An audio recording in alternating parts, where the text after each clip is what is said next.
Welcome to VSOW, where we take a stack of sources and extract the most important nuggets of knowledge and insight. Today, we're embarking on a deep dive into a cultural phenomena that not only defined an era, but remarkably even impacted geopolitics, the iconic primetime soap opera, Dallas.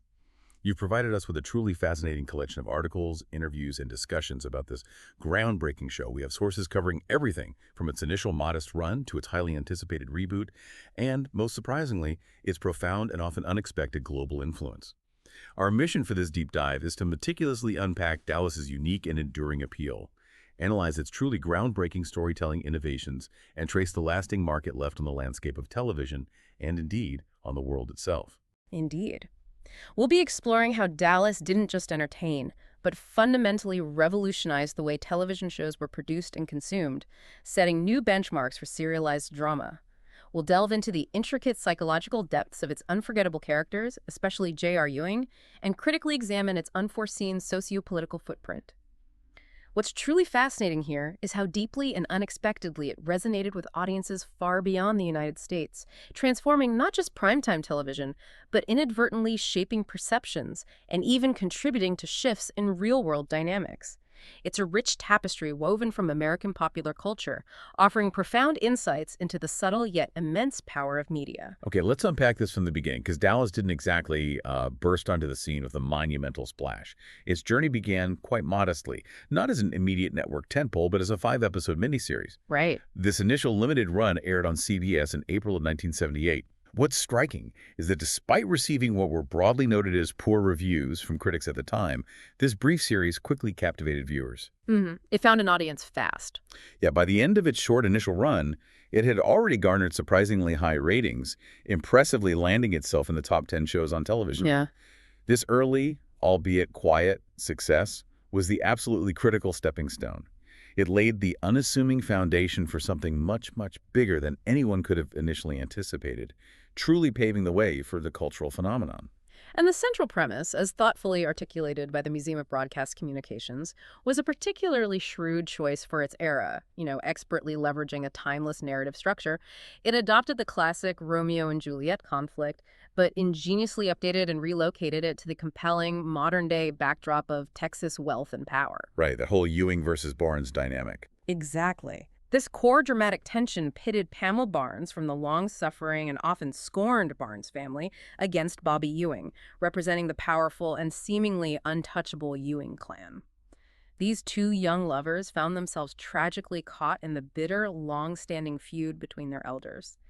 Jock Ewing, the patriarch of the formidable Ewing oil empire, and Digger Barnes, Pamela's father. Always locked in that contentious dispute over the rightful ownership of oil fields that the Ewings claimed as their own. Precisely. And what made this narrative hook so effective for primetime soap opera was its immediate relatability. Audiences understood the forbidden love and generational conflict, even as they were introduced to a glittering yet treacherous world of Texas wealth. It tapped into universal themes of family loyalty, ambition, and class struggle, making it accessible while offering aspirational escapism. So what did this foundational premise mean for the show's long-term development? From those very early episodes, the series quickly and decisively established the Ewing family as its unwavering central focus. This wasn't merely a backdrop. No, the family was the show. The entire sprawling family, a dynamic ensemble, including the Ewing brothers, their wives, their numerous offspring, and a continuous stream of various other relatives and hangers-on, all living under one sprawling roof at the iconic South Fork Ranch. That became absolutely central to the show's identity. Right, that constant proximity. This unique, constant living arrangement, with its inherent lack of privacy and constantly intertwined lives, naturally created an intense pressure cooker. It was a hotbed for the kind of intense interpersonal drama, simmering rivalries, and complex, often scandalous relationships that would ultimately become Dallas's indelible hallmark and its primary irresistible appeal. Oh, absolutely. It was a perfectly designed scenario for maximum dramatic effect, ensuring conflict was always just a room away. And they really didn't skimp on the visuals either. Exactly. The series was also profoundly distinguished by its commitment to big-budget glamour, a deliberate and pivotal choice that truly set it apart from typical melodramas, especially those seen in daytime television. This wasn't just about telling a compelling story. It was about immersing the audience in an aspirational, often excessive, lifestyle. Hmm.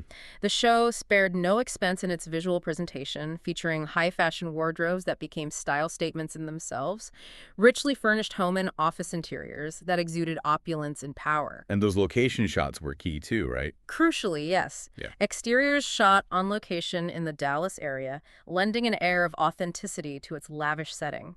This commitment to visual splendor and realism in its Texas setting was paramount. It was more than just scenery. It served as a powerful signifier of the lavish, often unbridled lifestyle of the Texas elite. Which was a huge part of the appeal. A significant part of its allure, definitely. For audiences, this visual opulence translated into pure escapism, allowing them to momentarily inhabit a world of wealth and power that reflected, for some, changing American values of consumerism and ambition, making it a compelling draw both domestically and internationally. Okay, so you really can't talk about Dallas without talking about the characters. Oh, absolutely not. And at the absolute heart of it all was J.R. Ewing, brought to life masterfully by the late Larry Hagman. He wasn't just a character. He became an absolute icon in television history, truly embodying a new kind of television villain. He really did redefine that role. What made JR so groundbreaking was his undeniable centrality to the program and the incredible depth that both the actor and the writers poured into his complex persona. The original source describes him with such fascinating, almost paradoxical contradictions.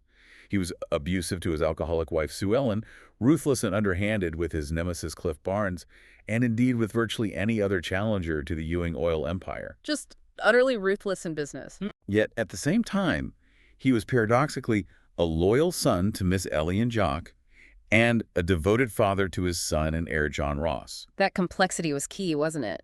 This morally ambiguous portrayal, where genuine affection and brutal manipulation coexisted, is precisely what made Larry Hagman's J.R. the Man viewers genuinely love to hate. He redefined the TV villain archetype by being not merely evil, but deeply human in his flaws and desires, paving the way for complex anti-heroes and morally gray protagonists we see so often in television today. You never knew quite what he'd do next. His unpredictability and cunning kept audiences absolutely riveted, because you never quite knew where his loyalty or cruelty would land next. And if we connect this to the bigger picture, JR's enduring, almost mythical appeal was so significant that when the series was rebooted, well, the creators found a compelling and poignant way to bring him back into the narrative, even at an imagined aged 107. The Screen Rant source highlights that in this return, he was portrayed as wise and witter than ever, consistently dropping golden quotes like he is Santa on top of a chimney. This portrayal, even in his twilight, reinforced his indelible presence. Do you remember any of those quotes? Well, one particularly memorable line from the reboot, a true golden quote, perfectly captures his timeless essence. "There's nothing like the smell of money to get the relatives out of the woodwork." Classic JR. Exactly. This not only demonstrates how the core essence of his character, that sly, manipulative wit, his relentless pursuit of power, and his deep understanding of human nature endured across decades, but also how writers skillfully evolved his persona while maintaining the elements that made him so compelling. It was a testament to the power of a truly iconic, irreplaceable villain who, even when off-screen, loomed large over the series' universe. His character provided a narrative gravitational pull that few others in television history have matched. And then there's Sue Ellen Ewing, JR's long-suffering, yet incredibly complex wife. Her own journey on the show was just as turbulent as JR's machinations. Oh, absolutely. A roller coaster. In the original series, her portrayal was undeniably dramatic and often chaotic.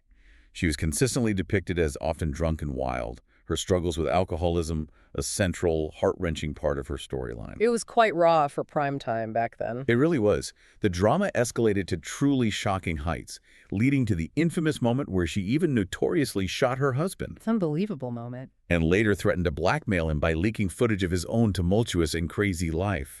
The source explicitly stated she was the kind of woman who'd make any man afraid of marriage, which really underscores the depth of her chaotic and challenging persona, a woman pushed to her limits. Definitely. But then, if we look at the reboot, her character undergoes a pretty significant transformation. A huge shift, yeah. Suddenly, she's depicted as sane, she's sober, and she has lofty political aspirations, aiming to become the governor of Texas.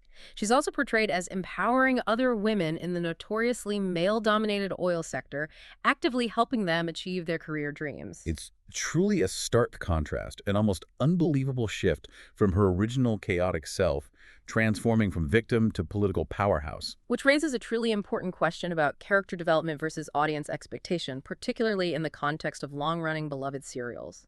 The original Sue Ellen, despite or perhaps precisely because of her flaws, her vulnerability, and her instability, was deemed far more entertaining for many viewers. Interesting point. So the drama was the appeal. This suggests that the crazy or unpredictable element, her constant struggle with addiction and JR's torment, was in fact integral to her dramatic appeal and contributed significantly to the show's intense, often dark dramatic intensity.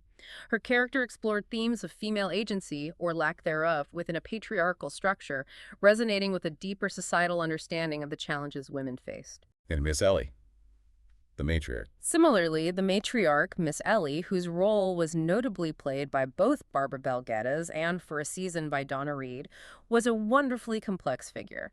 She was described as both benign in her care for her family and scheming in her determination to protect the Ewing legacy. Like cutting JR from her will. Exactly, and famously remarrying a lot on the lawn of her South Fork ranch. Her constant grounding presence, providing a moral compass and a sense of history, even with changes in casting, was absolutely vital to the family's dynamic and provided much-needed stability amidst the chaos. So her absence in the reboot must have been felt. Oh, definitely. Her apparent absence in the reboot, having apparently died off-screen, was certainly noted by many as a denial of a truly significant and beloved character for the new iteration, removing a crucial pillar of the Ewing family. We also see this fascinating evolution and sometimes regression play out with other key characters, showcasing the show's commitment to dynamic arcs. Take Bobby Ewing and Pamela Barnes, for instance, whose initial marriage formed the very core of the series' original premise, a modern-day Romeo and Juliet. The original conflict, right. Their union tragically succumbed to JR's relentless plots to pull them apart, leading to divorces and new romances for both, demonstrating the show's willingness to allow its core relationships to genuinely evolve and fracture under pressure. And Ray Krebs. His journey was quite something, too. Then there's Ray Krebs, who began his journey as Jock's illegitimate son and a mere hired hand on the ranch, largely seen as an outsider.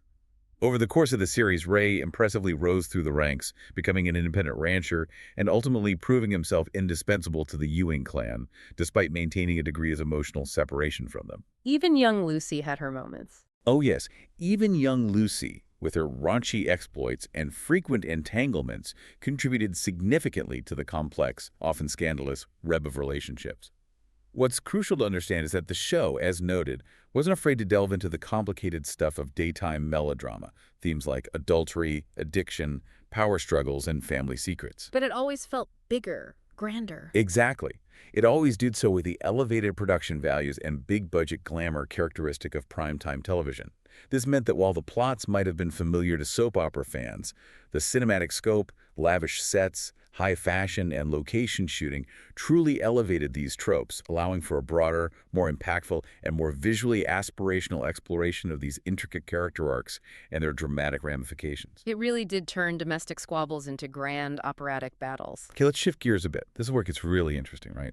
The storytelling itself. Oh, absolutely. What's truly fascinating here is how Dallas didn't just tell stories. It fundamentally revolutionized serialized television itself, setting a new standard for how a dramatic narrative could unfold over many months, even years. And Leonard Katzman was key here. Writer-producer Leonard Katzman was instrumental in this monumental shift, transforming what might have been an episodic primetime drama into the first true, long-form primetime serial since the 1960s phenomenon, Peyton Place. This was a monumental shift because unlike episodic dramas that offer self-contained stories each week, a serial continuously builds on previous events, creating intricate, interconnected plot lines that demand continuous viewing. It changed how people watch TV. It established a new paradigm for how narrative arcs could extend and compel audiences week after week, ensuring consistent tune-in. Central to this innovation were the cliffhangers. The cliffhangers. They weren't just plot devices. They became a highly promoted, eagerly anticipated Friday night ritual across America.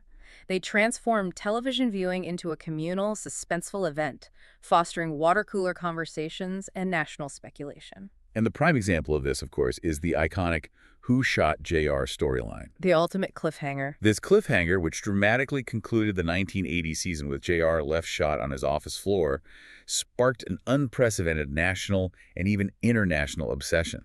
The anticipation for the resolution episode was immense. It became a global waiting game. Everyone was talking about it. And when it finally aired, the impact was staggering.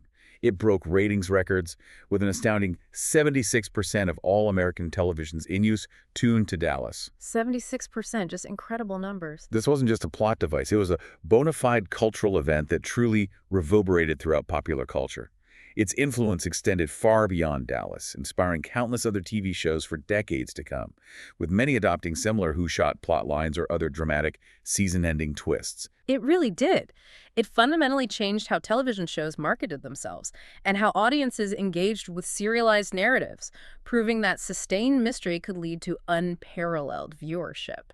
And it's crucial to understand that Who Shot JR wasn't an isolated incident, but rather the culmination of a technique the show had already mastered. They built up to it, right? The program had honed its cliffhanger prowess earlier, with the 1978-79 season, for instance, ending with Sue Ellen's critical car accident, leaving her fate and her baby's paternity shrouded in tantalizing uncertainty.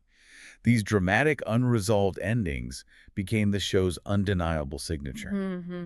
They knew how to keep people hooked. It's noted that even after 1985, when the program's initial meteoric ratings began to sag, the strategic use of these spring cliffhanger episodes and their highly anticipated resolutions in the fall would consistently boost the aging serial back into the top 10. Reverse strategy.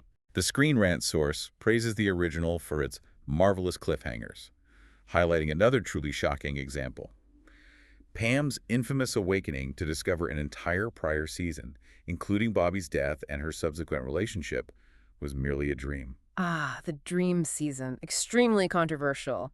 This willingness to boldly manipulate narrative reality, even through the controversial use of a dream season, demonstrated their deep understanding of audience engagement and their audacious commitment to character over strict narrative consistency.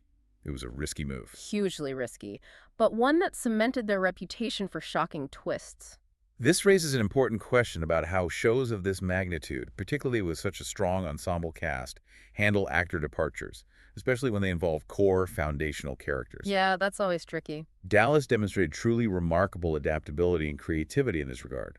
When Jim Davis, who played the beloved patriarch Jock, sadly died in 1981, his character was respectfully written out of the show, with Jock's plane mysteriously disappearing somewhere over South America. A fittingly dramatic exit, in a way. His character was never recast, though various plotlines hinted at his possible reappearance, and his portrait continued to symbolically preside over key scenes at Ewing Oil, signifying his lingering presence and influence. And Miss Ellie's departure and return.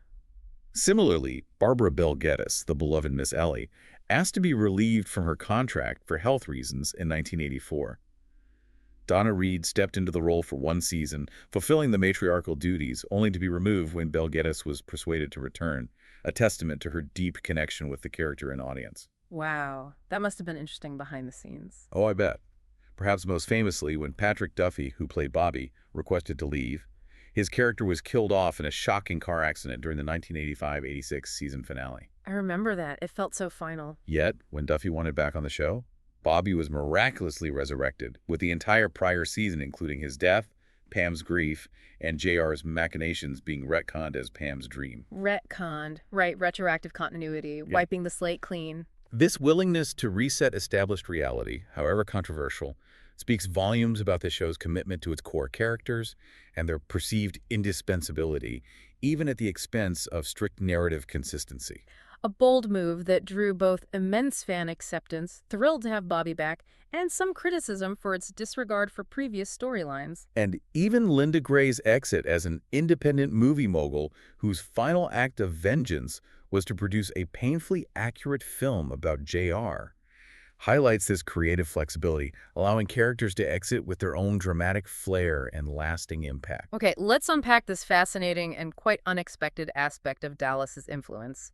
The show became an internationally successful phenomenon, syndicated around the world, reaching audiences far beyond American borders, far eclipsing its domestic reach. Right. It wasn't just big in the U.S.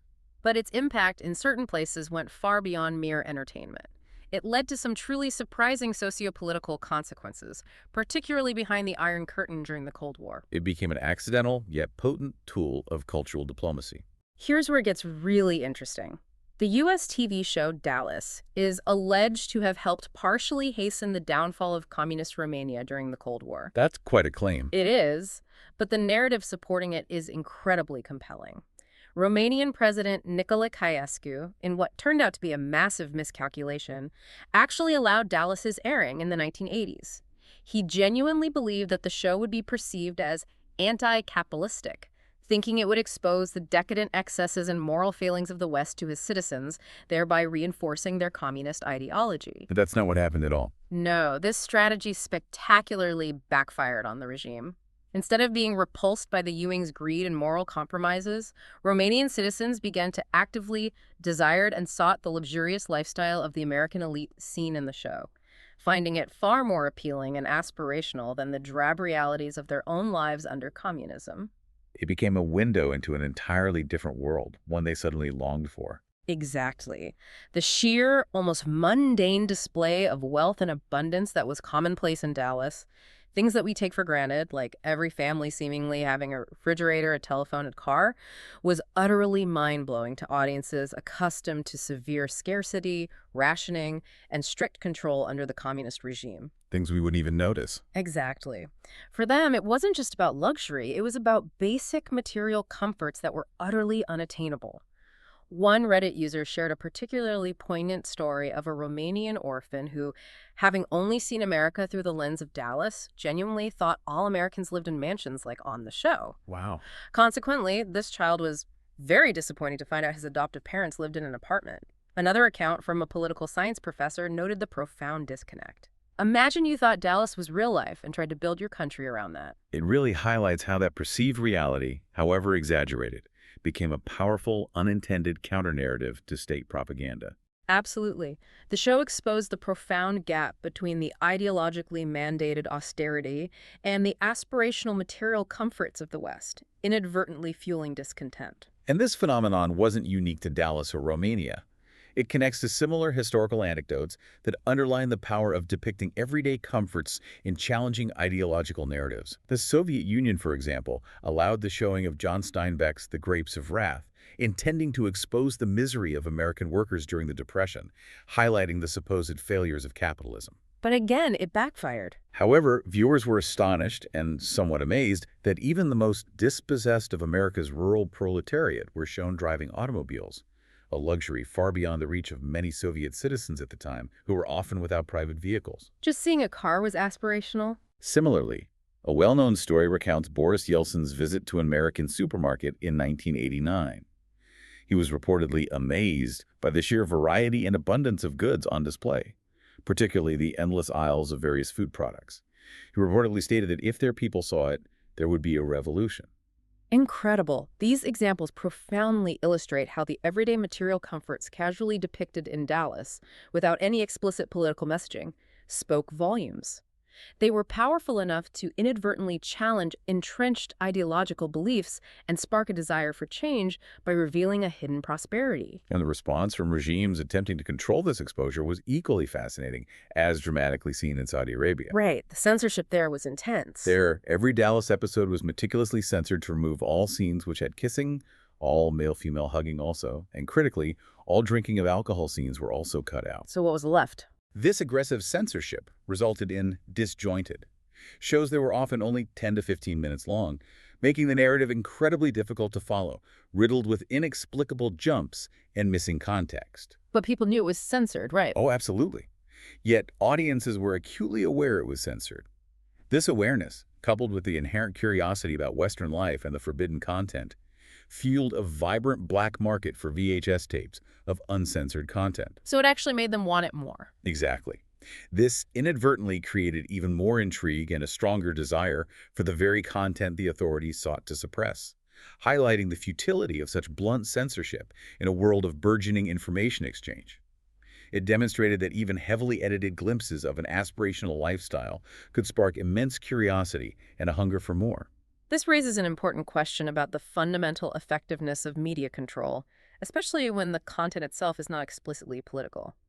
The immense effectiveness of Dallas as an inadvertent anti-communist message stemmed from the crucial fact that it wasn't produced as propaganda. Right, it wasn't trying to be political. It was, rather, an authentic, albeit highly dramatized and exaggerated, depiction of a lifestyle that was utterly alien and deeply aspirational to those living under repressive regimes. It presented a vision of abundance and individual choice that directly contradicted the narratives of scarcity and collective sacrifice. Like that Redditor said. As one Redditor vividly put it, to an audience from a communist country, the mere fact that every family has a refrigerator and a telephone and a car is like watching science fiction. The impact was so profound that shortly after Sahasku's execution on Christmas Day 1989, the pilot episode of Dallas, notably edited for a sex scene to make it palatable for the newly liberated airwaves, was even one of the first Western shows aired on the newly liberated Romanian TV. Wow. Just amazing. So a fictional soap opera became a potent symbol of freedom and aspirational change for an entire nation. Demonstrating the unexpected power of cultural exports to reshape geopolitical landscapes, it's quite something. Okay, let's fast forward 20 years from the original series' conclusion in 1991. Dallas returned. It did, to TNT, in a new iteration. While it was technically marketed as a reboot, it was, in essence, more of a continuation of the original narrative. A significant aspect of its appeal, and indeed a major draw for longtime fans, was the eagerly anticipated return of some of the original, beloved actors who reprised their roles as older, wiser, but still deeply entangled versions of their iconic characters. But the focus shifted, didn't it? Yes, the primary narrative focus consciously shifted to the next generation of Ewing's John Ross, Christopher, and their contemporaries, introducing new characters, new conflicts, and attempting to weave them seamlessly into the rich tapestry of the established family saga. Which must have been a challenge. Definitely. The challenge lay in honoring the past while charting a new future for the dynasty. And therein lay one of the reboot's significant hurdles. While the original Dallas was widely praised for having an independent story that told its story and concluded it in 1991, the reboot, according to Screen Rant, struggled to properly tie into the original. That's a common criticism you hear. This was a common critique among viewers who had a deep, almost familial attachment to the original narrative and character arcs. A prime example given is Cliff Barnes, JR's longtime nemesis. Ah, yes, Cliff. In the original series finale, he had achieved a sense of peace, having finally acquired Ewing oil and seemingly moved beyond his long-standing obsessive vendetta against the Ewings. He sort of won, in a way. However, in the reboot, he inexplicably returned, wanting to destroy the entire Ewing family, a motivation that many viewers felt lacked reason or consistent character development given his prior resolution. It felt like a step backwards for the character. This stark inconsistency highlights the inherent challenges of attempting to revisit and continue a beloved narrative after such a significant time gap, often clashing with established character trajectories and fan expectations, creating a sense of betrayal for some longtime viewers who remembered the original's meticulously crafted character arcs. But the reboot also brought some undeniable new strengths and made concerted efforts to modernize its approach for a 21st century audience. Like reflecting more diversity. Exactly. It was notably praised for incorporating more diverse cultures, which was a significant and necessary shift from the largely homogeneous original cast that reflected a less globally connected America. The series saw the inclusion of several Hispanic characters in prominent roles and introduced Chinese oil rivals, reflecting a more globalized and interconnected world economy where power dynamics extend far beyond Texas.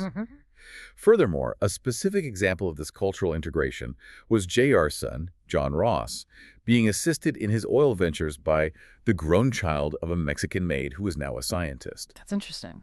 This demonstrated a clear effort by the creators to acknowledge that the world is indeed a broader place where ideas intertwine, and that even in the traditional, often insular world of oil, cattle, and cowboys, global connections and diverse backgrounds now play a crucial and indispensable role. So that aspect aimed to make it more relevant. For a modern audience, yes, it certainly aimed to be more reflective of contemporary societal realities. And the shifts weren't just in cultural representation. They were deeply embedded in the very fabric of its production and narrative pacing. Right. What's fascinating here is the evolution in production values and pacing, reflecting broader changes in television consumption. More glamour. The reboot was highly praised for its plenty of glamour, with spectacular visuals that extended to the people themselves, the breathtaking scenery of Texas, and especially the high-fashion wardrobe. It seemed to prioritize a sleek, modern visual appeal with a clear focus on making everything look exceptionally good, a reflection of the heightened visual sophistication viewers now expect. High production values. This emphasis on visual aspects, from the meticulously styled actors to the lavish sets and high-fashion attire, was a deliberate choice to differentiate it from the original and align with modern viewing aesthetics. And the pacing changed too. Faster. Yes, complementing this, the reboot was also described as faster-paced, a decision clearly designed for a modern, younger audience accustomed to rapid-fire storytelling from cable dramas and streaming services. Instead of dwelling on every detail or allowing plots to slowly simmer, it tended to summarize key plot elements, creating about as much drama per minute as there is in your favorite thrillers. Which some might say leads to plot holes. While some critics might argue that this faster pace could lead to plenty of plot holes, sacrificing depth for speed, it's clear that viewers often appreciated the higher entertainment value it offered, preferring quicker, more intense, and immediately gratifying dramatic experience that fit their contemporary viewing habits. Makes sense. So let's talk about the end of the original run. Right. The original Dallas concluded its impressive run in May 1991, totaling an astounding 330 episodes over 14 seasons, a true testament to its remarkable longevity and consistent popularity. And the finale itself. Quite something. The series finale, titled Conundrum, notably adopted an audacious and somewhat meta "It's a Wonderful Life" idea. All right, JR sees the world without him. In this highly unusual episode, J.R. Ewing, tormented and at rock bottom, is visited by an angel-like figure who shows him a fantastical vision of what the world, specifically the lives of his family members, would be like without his manipulative presence. This narrative choice provided a final, profound, and often darkly humorous commentary on his character's central, albeit often destructive, role within the Ewing dynasty. This raises an important question about how a long-running series attempts to craft a satisfying conclusion for its dedicated fan base, a challenge few shows truly master. And reactions were definitely mixed, weren't they? Fan reactions to this particular finale were, according to various online discussions and retrospective analyses, highly polarized. Many viewers found it to be horrible, anticlimactic, and even ridiculous, with some vehemently calling it an insult to the intelligence of the audience. Especially after maybe feeling the later seasons weren't as strong. Exactly. Especially given what they perceived as a decline in the quality of the later seasons, specifically 13 and 14. For these viewers, the fantastical nature of the finale felt like a departure from the show's grounded, albeit melodramatic, reality. Some even felt that the second-to-last episode, which featured JR in a more conventional, albeit grim, cliffhanger, was in fact the unofficial last episode, and preferred that as the true ending to the saga. Which really highlights that disconnect between creator intent and audience satisfaction regarding the show's ultimate thematic message. But it wasn't universally hated, right? No, definitely not. But it's interesting that not all viewers shared that negative sentiment. In fact, the finale has developed a cult following among some. Some, for instance, appreciated the finale's sheer bizarreness, finding it uniquely Dallas in its audaciousness and willingness to break convention. Consistent with the show's style, in a way. Others found the final JR cliffhanger, despite its fantastical nature, to be entirely consistent with the show's signature style. One comment stated, "It totally made sense considering every season ended with a huge one, recognizing the show's ingrained habit of leaving audiences hanging, even at the very end." And that observation about everyone's life without JR. Yes, there was also an intriguing, almost subversive observation that everyone's life essentially sucked without JR. This suggested that for all his villainy, JR was the primary catalyst for much of the drama, the excitement, and, ironically, the very vibrancy of the Ewings' lives. This interpretation lends some unexpected weight to the finale's premise, suggesting a complex, almost symbiotic relationship between viewers and JR's character, even at the very end, acknowledging his irreplaceable role in the show's narrative engine. So beyond its own ending, Dallas left an absolutely indelible mark on television history, pioneering an entirely new genre. It really did. It wasn't just a primetime soap, it was the original defining what that genre could be, and its colossal success directly inspired a wave of imitators and spin-offs. Like Knots Landing. Its direct spin-off was Knots Landing, which took Gary and Valine Ewing, characters initially introduced on Dallas, and transplanted them to a California suburb, focusing on their lives in a quieter yet still dramatic cul-de-sac. It also heavily influenced other network shows. ABC's Dynasty, for instance, famously copied the Dallas formula and stretched it to outrageous proportions, escalating the glamour, the shoulder pads, and the over-the-top melodrama to new dizzying heights, creating a direct rival in the ratings. Shoulder pads, yes. But Dallas also showed how to graft successful serial strategies onto other genres, a technique evident in critical acclaim dramas like Hill Street Blues, which borrowed its multi-episode arcs and complex character development. Even into the 90s, right? Oh, yeah. Even into the 1990s, the primetime soap genre was revamped in several serials on the Fox network, such as the youth-oriented Beverly Hills 90210 and its edgier spin-off Melrose Place. And notably, Models Inc., another Fox serial, even featured Dallas's own Linda Gray, showing the direct lineage and enduring impact of the original's groundbreaking format on subsequent generations of television drama. And what about the impact on Dallas, the city? Ah, yes. And for Texas, particularly the city of Dallas, the show played a profound and often understated role in reshaping its public image. Prior to Dallas, the city carried a lingering and painful association with the assassination of President John F. Kennedy, an image that cast a long shadow. A very heavy association. However, cultural historian Jason Mellard notes that Dallas was much better than being associated with that particular American tragedy. The show offered a new, if highly fictionalized and exaggerated, identity for the state and city, portraying it as a dynamic hub of oil wealth, ruthless power, and high drama, rather than solely a site of national tragedy. I think South Fork is still a thing. This cultural shift is vividly evident in the fact that South Fork Ranch, the iconic Ewing family home and the spiritual center of the series, remains a prominent tourist attraction to this day, drawing countless visitors. What's particularly striking is that it primarily draws international tourists, a powerful testament to the show's enduring global appeal and its unexpected role in effectively rebranding an entire city on the world stage, transforming public perception from a place of sorrow to one of aspirational wealth and compelling drama. So wrapping this up, what does this all mean for you, the listener? Dallas wasn't merely a TV show. It was a masterclass in serialized drama, constantly pushing boundaries with its season-long cliffhangers, its complex character evolutions, and its audacious narrative twists. It really was. It served as a powerful cultural mirror, reflecting and perhaps even shaping global perceptions of American wealth, power, and family dynamics. Most surprisingly, it acted as an accidental yet immensely influential force in international relations, inadvertently influencing events behind the Iron Curtain and challenging the narratives of authoritarian regimes. Its legacy is a complex web of storytelling innovation, iconic characters that still resonate, and an astonishing global reach that continues to be felt in popular culture and beyond today. Which leads to a final thought. This raises an important question. In an era of instant gratification, fragmented audiences, and endless streaming options, could a show like Dallas, with its slow-burn narratives, its reliance on weekly anticipation, and its season-long cliffhangers, still achieve the same kind of unparalleled mass cultural impact, and perhaps even influence real-world events in such an unexpected and profound way? Or is that level of shared communal television experience a relic of a bygone era, unrepeatable in our current media landscape? A truly provocative thought. Thank you for joining us on this deep dive into Dallas. If you enjoyed this exploration, be sure to subscribe, like, and leave us a comment. We love hearing from you. Thank you for listening to VSOW.